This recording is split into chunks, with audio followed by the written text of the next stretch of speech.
Lucy Wong.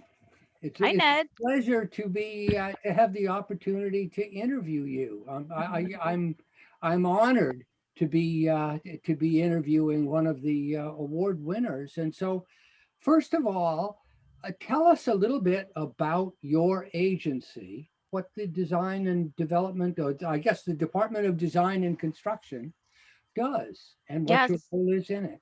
yes. So, DDC, the Department of Design and Construction, is the city's, like the City of New York's architecture and engineering agency with experts in project delivery. And our portfolio is about a little over $10 billion. Our design and construction professionals, they typically strive for on time and on budget completions, which we have been completing in recent years of public buildings. So we just focus on public buildings and infrastructure projects for our 28 sister sponsor agencies. Well, it's a very different kind of agency because you're working with new situations all the time. You go from working in I mean, I guess you've worked in hospitals and you've worked in housing and you've worked in how many different kinds of projects have you worked in? Me personally, I actually have I've worked with three sponsor agencies thus far. I've worked with the cultural institutions. So one of my fondest memories was opening up the canopy at the Brooklyn Children's Museum. Hmm. And then my last position was to help NYPD open up their facilities. So we are currently working on the 116 project that's ongoing right now. They're starting construction. And then more recently, I am going through working with the ACS team, so Administrative Children's Services team. So, and Universal Pre-K, just a lot of oversight right now, but I've gone through many different agencies. Yes, Um, it seems like there are agencies that have, I mean, especially children's services, and I mean, where it's really important to try to get it right. And the agencies have never done this before, and they're telling you what they need in a building, and you're helping them to do it. It's a remarkable opportunity. right. We've been working, so I'm also working with Department of Homeless Services too. And they have been with us for quite some time. A lot of these sponsors agencies have been with us for quite some time. And I've just been transitioning over now to those three programs. And it's really great because they trust us with our, sort of ushering in the portfolios. Well, your award arose when they were the Hayes group was the foundation was looking for examples of people who responded to the COVID crisis in innovative and extremely helpful ways. And I'd like to know what the problems were that COVID created for you. I mean, your agency has got a demanding. It's like you're asked to do all of these things, and now why don't you do them in a pandemic twice as fast? How did you possibly deal with these problems? What were they? So the biggest sort of huge problem right now, or what I had to go through, was the response time. And as you know, the pandemic happened so quickly. When New York City shut down in March of 2020, DDC was called into action to open up like temporary hospitals, testing labs Hmm. for health in hospitals and DOHMH. But sort of within that same few weeks, right in the very beginning, there was also a need for testing sites across the five boroughs. Hmm. So my deputy commissioner, Tom, called for volunteers within the organization to help with organizing and executing this large task. And I responded. uh, Wow. and with the various city agencies like DDC, SCA, H&H, DOHMH, DOB, City Hall, we all came together, and especially at the DDC side, we hired four construction management firms to help with a variety of different site evaluations. We did 240 site evaluations. We did 100 designs. And remember, this was all within a 2 week time frame, 1 to 2 weeks time frame. Boom, boom, boom. So we had teams going out into the site um, during the pandemic, and then building out all 28 construction sites within Now, like remember, in 5 that months. time period, that was when people were calling into the call centers and trying to get on the websites. People were desperate to learn whether they had COVID, and they were desperate to be tested. And it was a matter of life and death for some people, concerns about their family, concerns about whether they had to. And so the pressure must have been extraordinary, realizing that, if you made a mistake, it might delay by days or even weeks people getting access to these tests.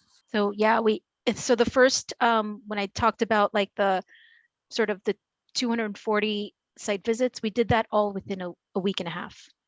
Wow. Well, it's a situation where being a creative manager can save lives right away. It's just so that this just must have been a very fulfilling time for you. I mean, it was such a sad time for so many people, but this was an opportunity where you could go home at night and say, well, we've really, we've accomplished something. Absolutely. I mean, well, I was at home Well, doing that's true. doing this, but it wasn't so simple, right? Because when you're trying to manage these things, you also get people who would push back, because you're telling these people to go out when New York City's been so isolated. And someone actually, did tell me, like, why are you telling me to go out? You should be going out. So Mhm, you're going to have a lot of people, and I completely understand that statement. But were a lot of people who were like, yeah, gung ho, I'm going to go out. And I'm like, are you mhm, sure? Let's all be safe. The DDC had given us all these PPE equipment for us, and just very thoughtful and caring. But again, these heroes, they're out there. Not me. I just organized, but to mhm. keep them as safe as possible. But these teams of partnered pairs, they went out there Well, and in April. that it worked is testimony to the creativity of what you worked out, because I know what with many of the nurses, for example, many of the first responder staff, what was so frustrating, and confidence destroying, was when they would expect to get the PPE and they wouldn't show up, or they would expect to have the equipment and it wouldn't show up.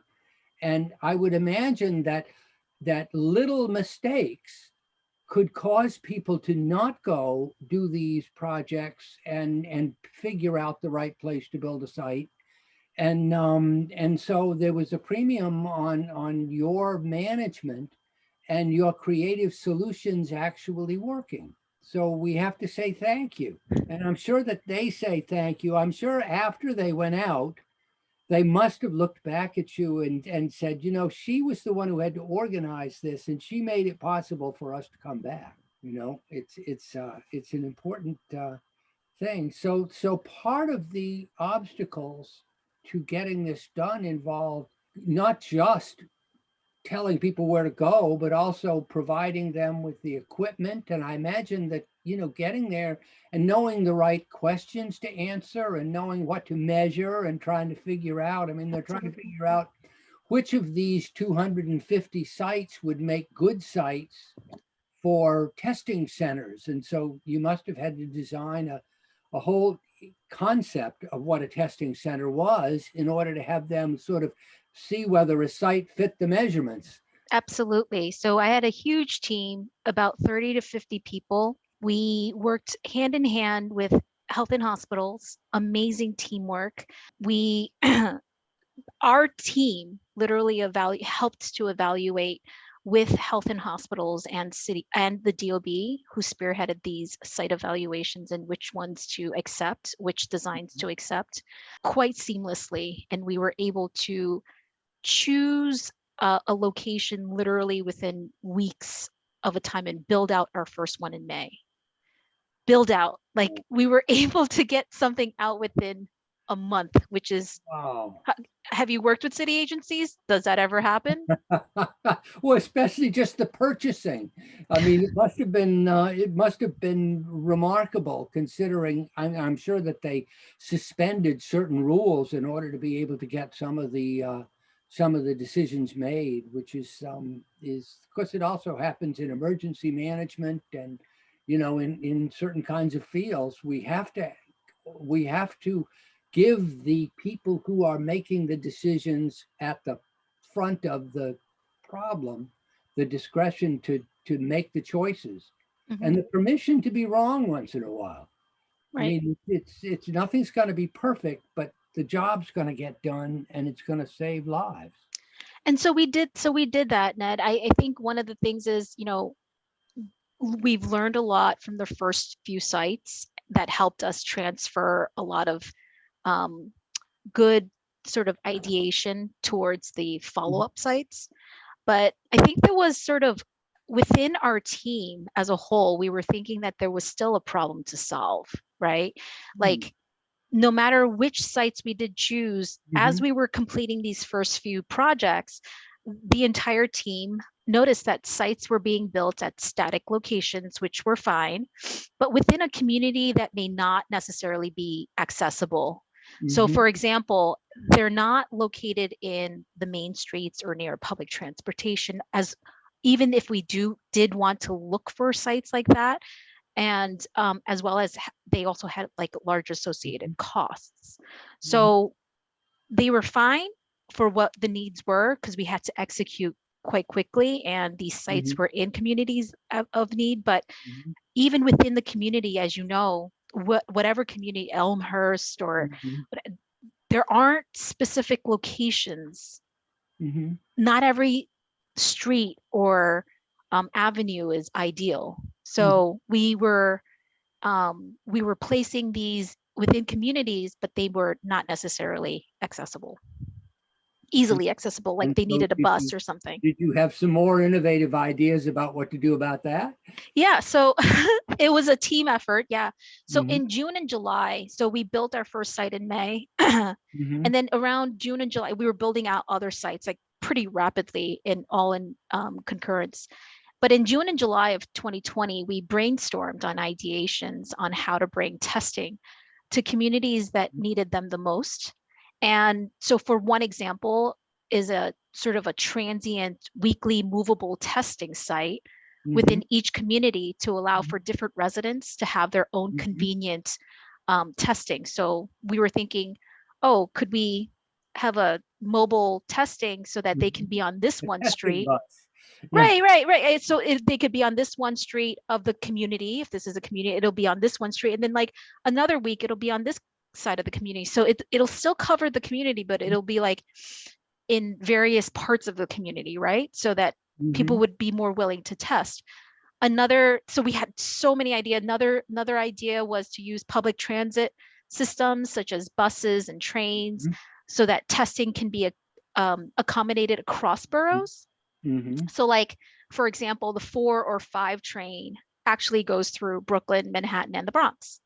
So you can cover 3 boroughs with Mhm. one testing site. So all these crazy ideas were coming out of us in the June, July timeframe. Mhm. But of course, these ideas, it takes a really long time to sort of to request different agencies to think through ideations and designs and execution, and it would probably take more than like a week, right? So Sure. And soon enough, the pandemic moves forward and you have vaccinations. And where are we going to do that? yeah, where do we do this? So Yeah. we had to make this idea much more actionable. So we Mhm. had to make the idea to be much more concrete so that we can execute, right? So all these ideas of like using buses and using, like, how quickly can we transfer those? We need to talk to the MTA. We need to. So Mhm. we were we were sort of thinking like, how can we move ahead quickly in June, July? Based on, go ahead. I'm sorry. Yeah. So at the same time, me personally, if you sort of think about this idea, like how did it come up? At the same time, I really don't know when this started, but I don't know if you remember the 7 p.m. claps for healthcare workers Oh, yes. beginning to happen, the roars of chairs Yes, every right. night. Yeah. Banging dishes and So I actually live near a hospital, so I heard that like quite well Mhm, every night. And at one point, it's a trigger point of knowing like, people's lives are being saved. And then at mhm, another point, like there's tons of deaths, right? mhm. So Yeah, you're sort of you're reminded of positivity and negativity at the same time. yes, And then I would see these UPS trucks going around delivering, and these ice yep. cream trucks running around because they can't Mhm, stop, so they have their music running mhm, around. And it really made me think of like freedom outside of my tiny little apartment, mhm, watching them trail away. And I'm like, oh, I wish I could just like be on that truck. And yeah, that's what hit me. yeah. That's Well, what hit me. tell me, now that you've had this experience, as you go forward with some of the other projects that you're doing now, does the experience on this project change how you approach some of the new projects that you're engaging with? So to tell you the truth, we haven't completed the vaccination sites yet. So I have not fully returned back to Uh-huh. DDC. But yes, I've been helping them with that. And also, as you know, I'm going on a maternity leave like in a month. Uh-huh. Well, So, maybe this will help you taking care of that baby. There'll be plenty of crises. right, right. So yes, I think what's really great is the collaboration, the effort that we had through all these sister agencies Hmm. together to push out we could not have done it alone. Hmm. And this collaboration with SCA, School Construction Authority actually took on two boroughs, Brooklyn and Queens sites, and DDC took on Staten Island, Manhattan, and the Bronx. So we did it in tandem. Whatever they were doing, we were doing. We were sharing Hmm. information. We were sharing um, DOB, everything we did in tandem with H&H, and there was a really great collaboration between the three of us. And I'm hoping that the takeaway is that when I come back to the office, and I'm sure it's happening already, is that the collaboration stays, that we all trust each other to execute in the same methodology. Yeah, I would imagine that that would be that yeah, that the knowledge and the confidence of each other and the experience Mhm. will make a big difference. So I want to go back to the idea and why it was so important to know that there was, ice cream trucks floating around and Hmm. these claps and stuff like that. And the idea of knowing that we needed to be on like a main street area for at need communities. That's where the testing trucks came into play. Hmm. And so testing trucks are different than vaccination trucks. Testing trucks means that you're exposed, you're taking your mask down, you're doing swabs, and then you're closing it up. So the air particles are different than when you're doing a vaccination, which means that your mask is always on. Um, so we had to really understand how to create a testing truck. And we actually built out a testing truck with all the parameters that were necessary for these static locations onto a mobile testing. Hmm. And the idea came sometime around July, August, and we started constructing it in September. And our first testing truck went out like November 1st or something, like the very beginning of November. Wow. Wow. So we all came up with that idea together, but I was able to like help spearhead the DDC help spearhead this for H&H um, to have these testing trucks out there. Do you think that the problem solving and management skills that you have I mean, I know you have, obviously, you've been a student and you've learned some things from your education. And then you've also been a faculty member and you've taught people.